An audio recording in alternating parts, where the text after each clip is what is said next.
E agora vamos à tão famosa entrevista. E aí, como você faz para entrevistar de forma mais eficiente? O primeiro ponto é conhecimento sobre a empresa, né? Porque um bom candidato, ele faz o dever de casa, ele vai pesquisar sobre a empresa, o que ela faz, né? Que nós somos. E essa tem que ser a sua primeira pergunta para o candidato. Você sentou com o candidato, já pergunta: você conhece nossa empresa? Você sabe o que ela faz? Pergunte isso. É uma das coisas mais importantes. Se ele não souber o que é a sua empresa que ela faz, já é um ponto negativo aí do seu candidato, porque ele não fez o dever de casa, ele só está querendo emprego. Ele não está nem aí para a sua empresa. E provavelmente não vai estar nem aí para você quando você for dar algum comando para ele. Se a pessoa disser que sim, né, conhece a sua empresa, vai perguntar: beleza, o que a gente faz? O que nossa empresa faz? E um candidato bem preparado vai dizer o seguinte: sim, eu pesquisei sobre a empresa de vocês, eu sei que vocês fizeram tal produto, tal projeto, vocês participam de tal situação e tudo mais. Ele vai ter na ponta da língua o que sua empresa faz. Isso é básico de um candidato que quer ser efetivado. Após isso acontecer, aí você vai apresentar a empresa para ele. Em que sentido? Bom, o candidato falou que conhece a sua empresa, que ela faz isso, aquilo, outro, você vai complementar. Sim, a nossa empresa faz isso mesmo, nós somos líderes aqui e tal, atuamos em tantas cidades e tudo mais, e hoje estamos procurando um candidato para a vaga para esse cargo, que faz isso. Pronto. De forma bem resumida, você já vai explicar o que é a empresa, o que ela faz, qual é o cargo que ela está procurando e por que ela está procurando alguém para aquele cargo. Depois, você vai pedir ao candidato que se apresente, né, que fale sobre ele. Você fala: faça uma apresentação simples sua, fala um pouquinho sobre você, sobre quem é o João, por exemplo. E aí ele vai dizer: bom, eu sou o João, faço isso, de forma resumida. Perfeito. Ele te falou quem ele é, agora você vai fazer um teste de personalidade. O que é isso? O que é esse negócio de teste de personalidade? Vamos lá. Cada cargo existe um perfil comportamental que melhor se encaixa nele. Isso é muito importante, porque vai evitar você ter que demitir uma pessoa que às vezes ela é até boa, só que ela não é boa naquele cargo específico que você a colocou. Então é muito importante que você consiga saber se aquela pessoa se aquele perfil, na verdade, tem aptidão para aquele cargo. Então imagina o seguinte: você vai contratar um vendedor, logo o perfil comportamental dela tem que ser uma pessoa comunicativa. Se você vai contratar uma pessoa para escritório, por exemplo, ela tem que ser um perfil que se encaixe em multitarefas, que execute funções de escritório. Por outro lado, se você vai contratar alguém por caixa, essa pessoa tem que ser uma pessoa com agilidade, né? Ser uma pessoa rápida em operações repetitivas. E caixa exige isso. A personalidade, né, no cargo pode ser chave para o sucesso e o fracasso de uma contratação. Porque uma personalidade certa vai potencializar a pessoa na empresa. Por outro lado, errado, ela vai gerar muita baixa produtividade e muita insatisfação. E aí você pergunta: João, mas como é que eu faço esse teste de personalidade? Bom, recomendo que você leve um notebook ou um computador para a hora da entrevista. Você vai colocar um link, eu vou deixar o link aí embaixo do vídeo, tá? Você vai colocar um link lá de um teste que ele vai fazer, ele vai responder umas perguntas lá, e pode ser que algumas perguntas não façam sentido, mas ele vai responder a pergunta que faz mais sentido das que não fazem sentido. E no final, são umas 10, 20 perguntas mais ou menos, e no final ele vai dizer qual é o perfil da pessoa. Isso já é um ponto que você vai anotar, tá? Você vai anotar na entrevista. Por que tem que ter duas pessoas? Porque justamente você vai entrevistando, a outra pessoa vai anotando. Se fulano está nervoso, ela escreve: fulano está nervoso. Fulano tem um perfil de influência, um perfil de comunicação. Fulano é perfil de comunicação. Cada ponto-chave que você for conversando com a pessoa, o seu parceiro de entrevista vai anotando para no final vocês discutirem. Então por isso que é tão importante ter duas pessoas na entrevista. E nesse teste, quando terminar o teste, você vai verificar se o perfil dela se encaixa com o perfil que vocês estão procurando para aquele cargo. Tá? Porque como você não conhece muita pessoa, você acabou de conhecer ela pode falar um monte de coisa para você, só que você não tem como saber quem ela realmente é, qual o perfil dela em alguns minutos.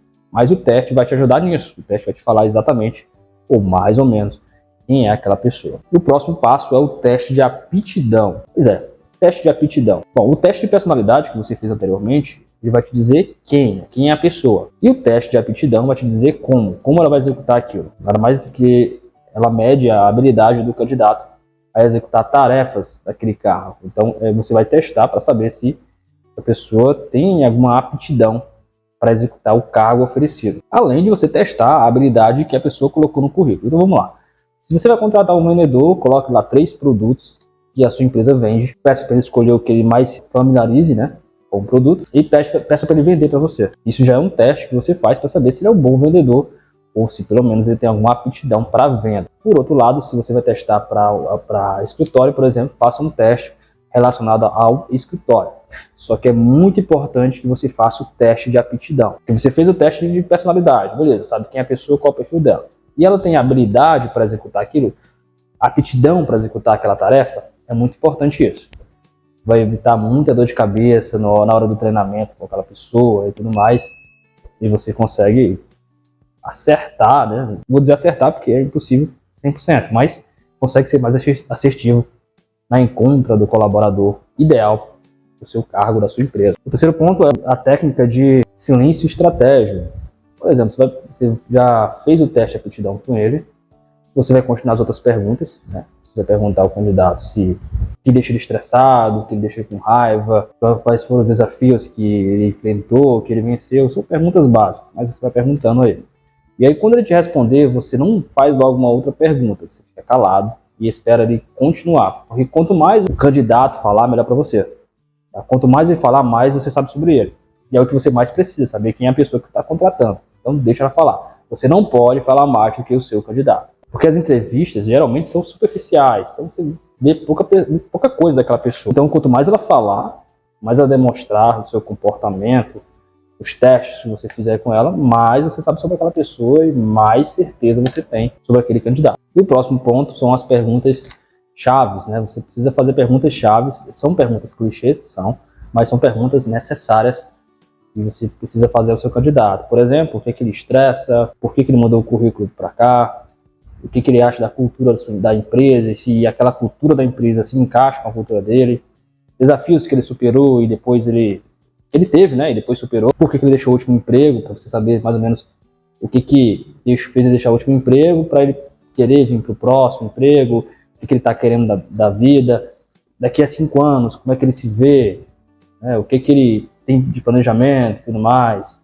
como é que está o tempo dele dentro da empresa, até o que ele faz no seu tempo livre é importante perguntar, porque você vai entender mais ou menos qual é a cultura, né, comportamental dessa pessoa. É claro que cada um faz o que quiser do seu tempo livre. Só que você tem mais ou menos uma ideia do que ela gosta e traça um perfil. E enquanto isso, lembrando, a pessoa que está do seu lado, seu parceiro, está anotando e está observando tudo. Lembrando sempre que você, principalmente a pessoa que está do seu lado, seu parceiro, tem que analisar a linguagem corporal da pessoa. Porque palavras revelam pensamento, mas a linguagem corporal da pessoa revela as emoções e os sentimentos dela. E muitas vezes de forma involuntária. Ou seja, você nem percebe que ela está demonstrando aquilo, mas você está vendo. Ela fala uma coisa, mas demonstra outra. Percebe isso? Quando a pessoa, na conversa, evita contato visual, não quer dizer que ela esteja mentindo exatamente. Ela pode só estar nervosa e está evitando, ela está evitando o contato visual. Quando a pessoa está com os braços cruzados, ela pode estar na defensiva, ela pode não estar concordando ou com a pergunta ou com as coisas que vocês estão conversando, ou então pode ser apenas uma postura confortável que ela tem. De repente a pessoa tem mania de ficar assim uma conversa, não quer dizer que ela esteja fechada. Então, existem várias maneiras de você interpretar isso. Quando a pessoa gesticula demais, você tem que verificar quais são os assuntos que fazem ela gesticular mais. Quanto mais ela gesticula, mais empolgada ela está. Isso quer dizer que ela gosta muito daquele assunto. Por isso que ela está tão enérgica, que ela está mexendo tanto os braços, gesticulando tanto.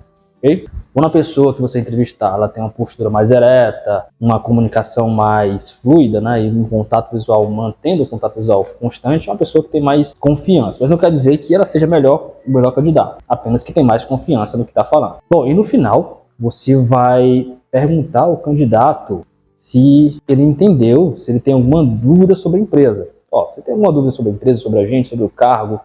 Tem alguma dúvida? Tem alguma coisa que eu não te perguntei, que você gostaria de falar? Agora é hora de você vender seu peixe. Fala pra gente o que você acha.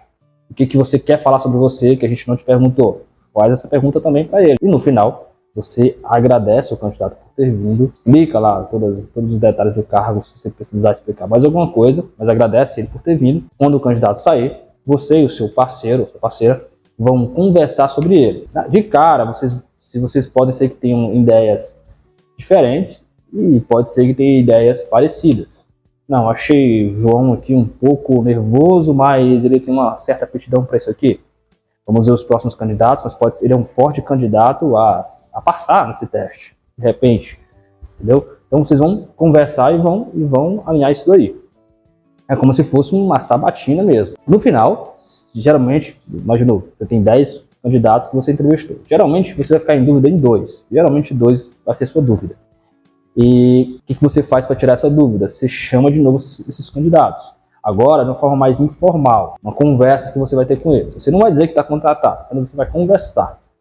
E aí você vai perguntar coisas que você não perguntou, coisas que você ficou em dúvida na outra entrevista, e vocês vão conversar, os dois, né, separadamente. Quando vocês conversarem, você vai, com certeza, escolher quem vai ser o novo colaborador da empresa, ok? Então, pessoal, se você gostou do vídeo, curte, comenta aí embaixo o que achou, se esse vídeo te ajudou a entender melhor qual é o processo de contratação que você vai fazer na sua empresa. Muito obrigado e se inscreve no nosso canal para esse tipo de conteúdo. E até o próximo vídeo.